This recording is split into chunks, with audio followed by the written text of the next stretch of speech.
Hello! Today I'm going to show you all how to make a syrup for the respiratory tract using fresh orange peel and fresh thyme. These are ingredients you can literally pick up at the grocery store, and we're going to infuse them in honey. First things first, I got some fresh navel oranges here. Any kind of oranges will do. And I have to peel them because what we want are the peels. And remember, it's actually the inside, the white part of the peel that has the most flavonoids that are going to help with respiratory defenses and coughs and sore throats. So very beneficial to the whole integrity of the respiratory tract. And you got to peel oranges while you're at it. You might even eat some oranges. So what I have here are the orange peel of 2 navel oranges. I chose navels because they have a thicker, easier to work with peel. Since the peel is what I'm going for, they're easier to peel and you get a little bit more of them. So 2 navel oranges worth, about an ounce of fresh thyme, and 1 pint of honey. And what I'm gonna do is just start to cut my orange peel up into smaller bits. And you know, they're not going to be even by any stretch. There's no reason for them to be even, but just kind of chunky, you know, maybe no bigger than an inch long, and make them small enough so I can put them in the pot.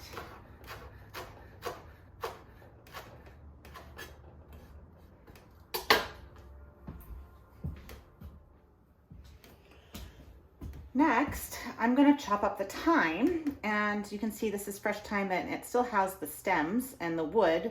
And since I'm not going to be eating the wood, it's okay just to chop and dump the whole thing in. We're going to strain the herb out at the end. You know, if we were going to like put these in our cooking, right? The stems are hard to chew, so we could just strip them, which is a little time consuming. But since we're going to strain out the wood anyway, what I'm just going to do is chop the whole entire thing up, stems and all. And what we're going to do is put it in the pot with the honey and infuse it, and then we're going to strain all the herbs out. So, you know, chop it from tip to bottom. If it gets too woody, like some of these harsher pieces, I'll just strip the leaves off and pull those out. Sometimes it's easy to strip, sometimes it's not. You can kind of pick and choose. I don't know how many of you are familiar with processing herbs this way, but it can be time consuming either way. And there's actually, in the finer stems, there are some of those terpenes. So you can still taste like the finer stems that are easy to chop. If you taste this, you can still taste some thyme.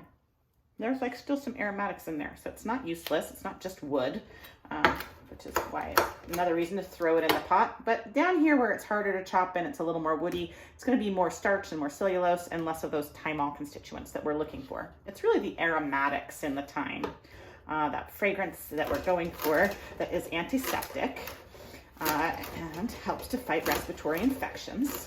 And it's going to be very nice on a sore throat or with a cough. So here we are. I've chopped up all my thyme. Get the last little sprigs here, the last 2 little bits, and get those leaves off that wood. And now I'm going to put the whole thing in my pot. I'm just going to put the thyme in there, and I'm going to put my orange peels in there, and I'm going to cover the whole thing with honey. And I'm going to use this whole pint. So it's a little sticky going in. And once this is all in there, I'm going to turn it onto a low heat and just kind of warm it. You'll see the honey is very thick right now, your classic honey consistency. As it gets warm, the honey will start to get a little more runny and liquidy.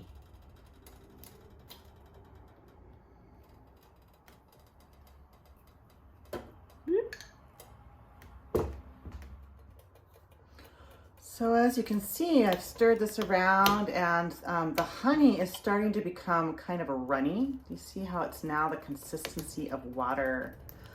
This is not even really fully up to temp yet, but I've just been stirring and getting this all mixed up and watching the consistency of the honey change. And I'm gonna continue to move it around in there and leave it a little bit longer. I'm gonna leave it until the honey starts to make a little tiny bit of a simmer. You can see there's some bubbles here that are forming. I don't know if you can see that. Can you see the bubbles? See the bubbles? See the bubbles? And so the bubbles are good, but I'm gonna actually let it go a little bit further on the bubbly. There's a moment that you're waiting for where it's like the honey is gonna start to simmer. When honey starts to simmer, it will froth up. It'll become like this caramel color, and it'll froth and fill the pot.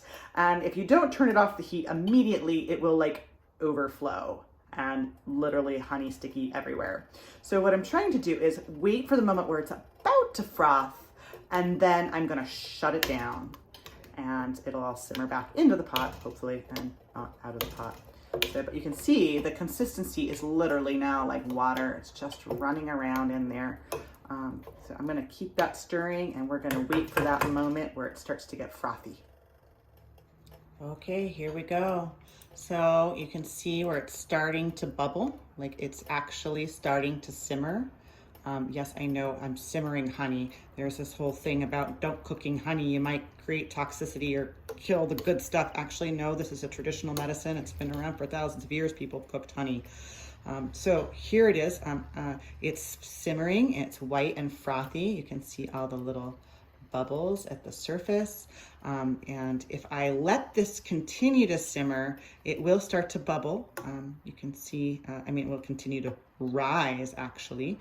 I'm gonna let it bubble for just another minute. You can see the bubbles are getting more active.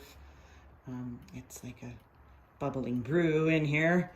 And I'm kind of just waiting for that moment where it looks like it's gonna caramelize and froth over. When it starts to boil, I did turn the heat down just a tad so I could maintain this little low bubble for a little bit longer than if I were just to like let it roar at a higher temp. So here we are. Okay, you see it's starting to get going even more now. Really bubbling. Kind of keep it there for a minute, can stir it around. There we go. Bubble, bubble, toil and trouble. We shall make a delicious brew with this. So what you have here is the honey is incredibly soothing on a cough, irritated, dry, scratchy, sore throats. Citrus peel adds bioflavonoids and immune stimulation through the vitamin C and bioflavonoid constituents in there, quercetin and rutin. These are really important flavonoids for maintaining integrity of our immune system and our respiratory tract. And then the thyme is in there as an aromatic to help open the airways and fight infection or bacteria that might be in there. So it's an antiseptic. So this whole combination is really quite potent for upper respiratory coughs and sore throats. And it doesn't seem to matter whether it's for a dry cough or a wet cough. It kind of has elements to support both. So it's a very neutral sort of a cough syrup formula. All right. So there it is. I think I'm about ready to strain it. So you can see that it's really going here. I kept the bubbles really low. I turned it down when the bubbles started so it would stay at that bubbly stage. I've just left it for a moment. There is like this delicate moment. I'm kind of patiently wait for it. Wait for it. This moment where it will start to froth and come up. And if I just turn the heat back up a little tiny bit more, we'll get there. And the bubbles get bigger and it gets frothier, sort of. I don't know, what do you call that frothy consistency? It's sort of like sea foam. Yes, the consistency of sea foam. That's what we're going for. All right, you see how the bigger bubbles are coming in? Here come the bigger bubbles. Maybe I have to stop stirring it. Stop stirring it, Heather. Okay, here we go. Big bubbles is like a cataclysmic volcanic activity erupting. And See, it's starting to rise, like it's actually rising up out of the pot. It's getting closer to the edge. That's when I turn it all the way off. Turn it off, Heather, off, not on. And actually take it off the element, since this is an electric element, if it gets off the heat faster. And now this is done. It is like hot and sticky and bubbly and boiling. So I'm gonna take it off the heat and just let it sit and cool for a moment. And while it's still this liquidy consistency, I'm gonna go ahead and strain it. So here it is, I've got it off the heat. It's still very liquidy.